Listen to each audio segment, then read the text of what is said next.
नमस्कार बंधुरा उर्मिला रान्नाघरे अनेक अनेक स्वागत जानाई और अनेक अनेक भालोबासा निये आज के आमार रान्नाघरे देखाबो।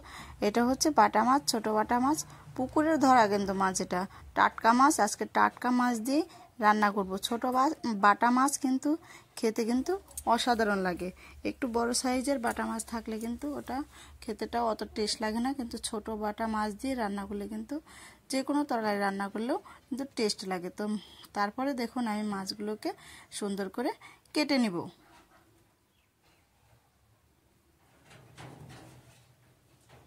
এভাবে করে আমি সম্পূর্ণ মাছ কেটে ধুয়ে পরিষ্কার করে নেব।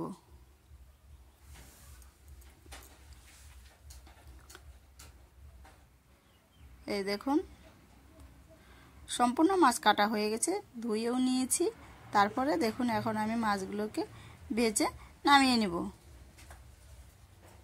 প্রথমে দিয়ে দেব আমি লবণ, তারপরে দিয়ে দেব হলুদের গুঁড়ো।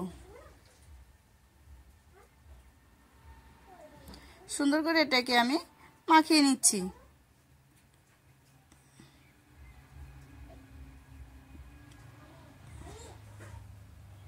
তারপরে উনুনটা আমি জ্বালিয়ে দিলাম। জ্বালিয়ে দেওয়ার পর আমি কড়াই বসিয়ে দিয়েছি। কড়াইয়ের মধ্যে দিয়ে দিব সরষের তেল। সরষের তেলটা দিয়ে হালকা আমি নেড়ে চেড়ে দেব। দেখেছেন তো তেল দিয়ে ধোঁয়া উঠছে। তো তারপরে এইখানে দিয়ে দিব কয়েকটা জিরা ফোড়ন। মাছ ভাজির আগে জিরা ফোড়ন দিলে ওই মাছটা খেতে কিন্তু ভালোই লাগে। তারপরে মাছ একটা একটা করে মাছ আমি দিয়ে দেব এর মধ্যে। এইভাবে দিয়ে দিচ্ছি। এই দেখুন সম্পূর্ণ মাছ ভেজে নামিয়ে নিব।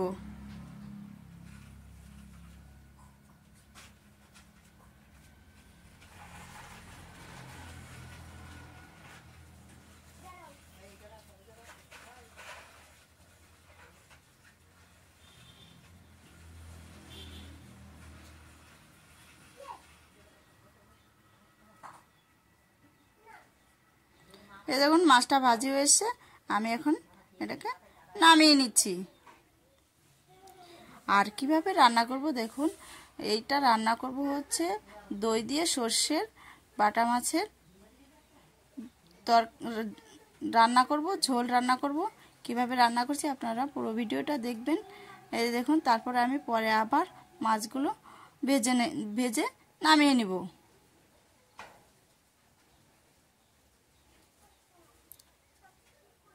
দই সর্ষের বাটা মাছ খেতে কিন্তু অসাধারণ লাগে। আপনারাও ভিডিওটা দেখার পর বাড়িতে এইরকম রেসিপি ছোট বাটা মাছ দিয়ে খেয়ে দেখবেন, কিন্তু ভালোই লাগবে। তারপরে দেখুন মাছগুলোকে আমি উল্টে দেব। আর ভিডিওটা যাদের ভালো লাগবে অবশ্যই সাবস্ক্রাইব, লাইক, কমেন্ট করে পাশে থাকবেন।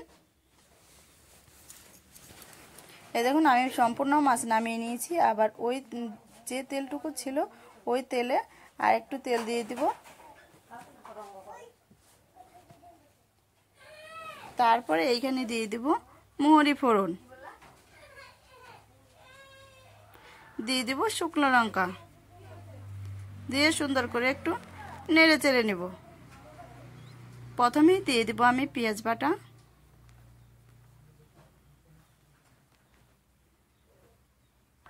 তারপর দিয়ে দিব এখানে আদা আর রসুন বাটা।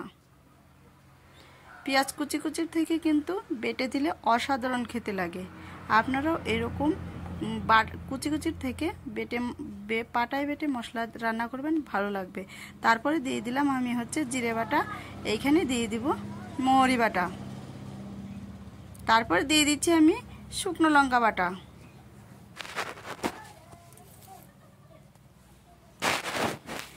দিয়ে আমি সুন্দরভাবে নেড়ে চেড়ে নিব।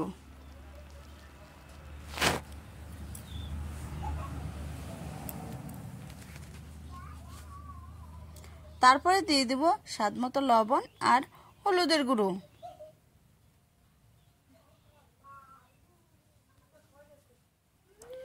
দিয়ে আমি বেশ করে মশলাগুলো আমি কষিয়ে নিচ্ছি।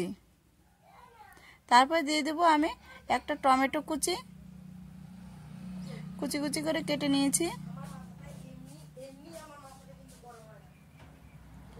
তারপরে দিয়ে দেবো আমি হচ্ছে এখানে সর্ষে বাটা। সর্ষে বাটাটা আমি পরে দিলাম, প্রথমে দিলে একটু তিতো লাগবে। দিয়ে সুন্দরভাবে এখন আমি নেড়ে চেড়ে নেব। তারপর দিয়ে দেবো আমি 2টা তেজপাতা। এই দেখুন সুন্দরভাবে মশলাটাকে আমি কষিয়ে নিচ্ছি।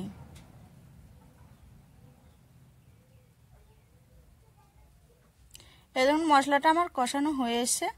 এখন আমি দিয়ে দিব জল। জলটা দেওয়ার পর আমি হালকা নেড়ে চেড়ে দিব।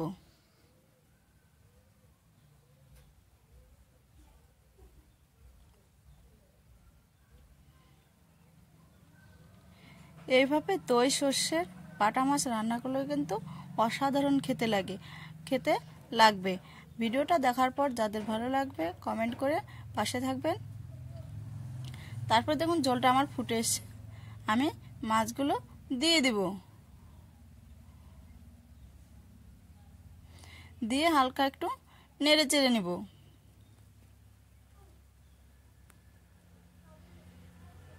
তারপরে দেখুন ঝোলটা যখন একটু ঘনার মধ্যে হয়ে আসবে তখন এখানে দইটা দিয়ে দিব, টক দই পাটায় বেটে নিয়েছি সুন্দরভাবে। তারপরে দিয়ে দিচ্ছি, দিয়ে হালকা করে একটু নেড়ে চেড়ে নেব।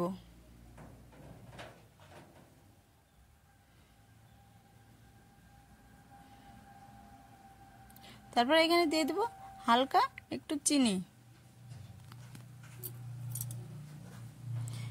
চিনি দিয়ে আবারও নেড়ে চেড়ে নেব। কালারটা কিন্তু সুন্দর এসছে। তারপরে এখানে দিয়ে দেব কাঁচা সর্ষের তেল। সর্ষের তেলটা দিলাম যাতে সর্ষে বাটা দিয়েছি ওটা তিতো না লাগে, তার জন্য আমি কাঁচা সর্ষের তেল দিলাম। এইভাবে নামিয়ে নিলে কিন্তু সর্ষে বাটার একটা তিতো ভাবটা লাগে না। আমার এখন মাছের রান্নার ঝোলটা হয়ে এসছে, এখন আমি এটাকে নামিয়ে নিব। এই যে নামিয়ে নিচ্ছি।